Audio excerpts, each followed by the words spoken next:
Clip number 282۔ اس clip میں آپ سورہ انعام کی آیت نمبر 28 سے 30 تک کی تلاوت، ترجمہ اور تفسیر قرآن صراط الجنان سماعت فرمائیں گے۔ بسم اللہ الرحمن الرحیم۔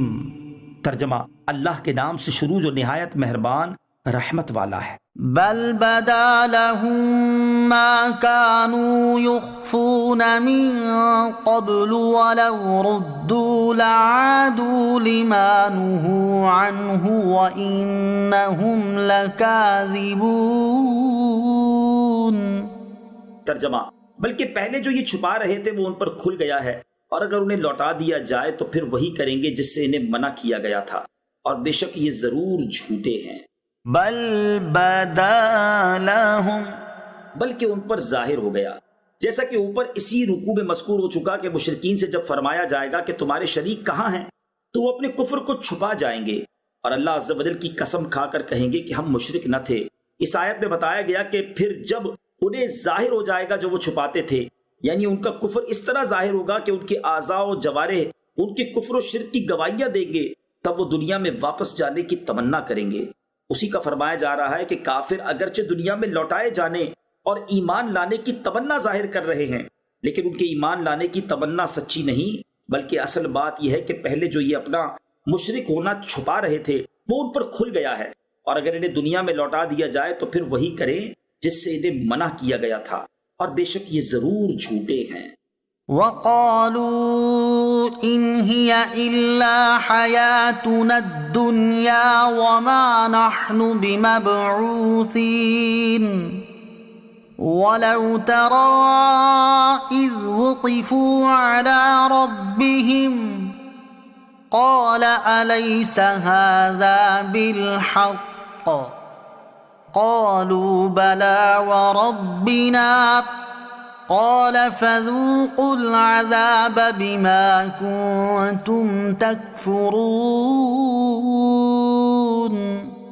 ترجمہ: اور انہوں نے کہا تھا کہ زندگی تو صرف دنیاوی زندگی ہی ہے اور ہمیں اٹھایا نہیں جائے گا، اور اگر تم دیکھو جب انہیں ان کے رب کی بارگاہ میں کھڑا کیا جائے گا تو وہ فرمائے گا کیا یہ حق نہیں؟ تو کہیں گے کیوں نہیں، ہمیں اپنے رب کی قسم، فرمائے گا تو اب اپنے کفر کے بدلے میں عذاب کا مزہ چکھو۔ وقالو، اور انہوں نے کہا تھا، یہ ان کافروں کا مقولہ ہے جو قیامت کے منکر ہیں، اور اس کا واقعہ یہ تھا کہ جب سرور کائنات صلی اللہ تعالی علیہ وسلم نے کفار کو قیامت کے احوال اور آخرت کی زندگی، ایمانداروں اور فرما برداروں کے ثواب، کافروں اور نافرمانوں پر عذاب کا ذکر فرمایا تو کافر کہنے لگے کہ زندگی تو بس دنیا ہی کی ہے، اور جب ہم مرنے کے بعد اس دنیا سے چلے جائیں گے تو ہمیں دوبارہ زندہ نہیں کیا جائے گا۔ کافروں کا تو عقیدہ ہی یہ تھا کہ زندگی تو صرف دنیا کی زندگی ہے اور مرنے کے بعد کوئی اٹھایا نہیں جائے گا، اور اسی اعتقاد کی بنا پر ان کی زندگی غفلت کا شکار تھی۔ لیکن مسلمانوں پر بھی افسوس ہے کہ ان کا تو قطعی عقیدہ یہ ہے کہ مرنے کے بعد لوگوں کو اٹھایا جائے گا، اعمال کا جواب دینا پڑے گا، لیکن اس کے باوجود وہ غفلت میں پڑے ہیں۔ یہ بڑی افسوسناک صورت ہے۔ چنانچہ اسی مفہوم میں بزرگوں نے بہت سی باتیں ارشاد فرمائی ہیں۔ حضرت ابو جعفر رضی اللہ تعالیٰ عنہ سے روایت ہے،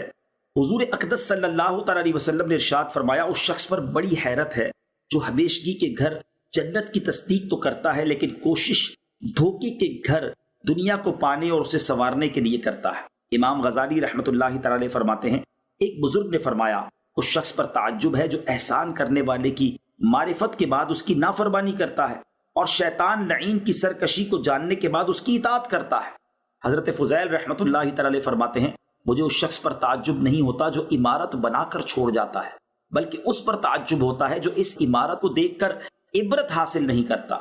حضرت وحیب مکی رحمۃ اللہ تعالیٰ علیہ فرماتے ہیں، کسی شخص کے لیے یہ بات کیسے مناسب ہے کہ وہ دنیا میں ہنسے، حالانکہ وہ جانتا ہے کہ اس کے سامنے قیامت کے دن کی فریادیں، گردشیں اور خوفناک مناظر ہیں۔ قریب ہے کہ سخت روب اور خوف سے اس کے جسم کے جوڑ کٹ جائیں۔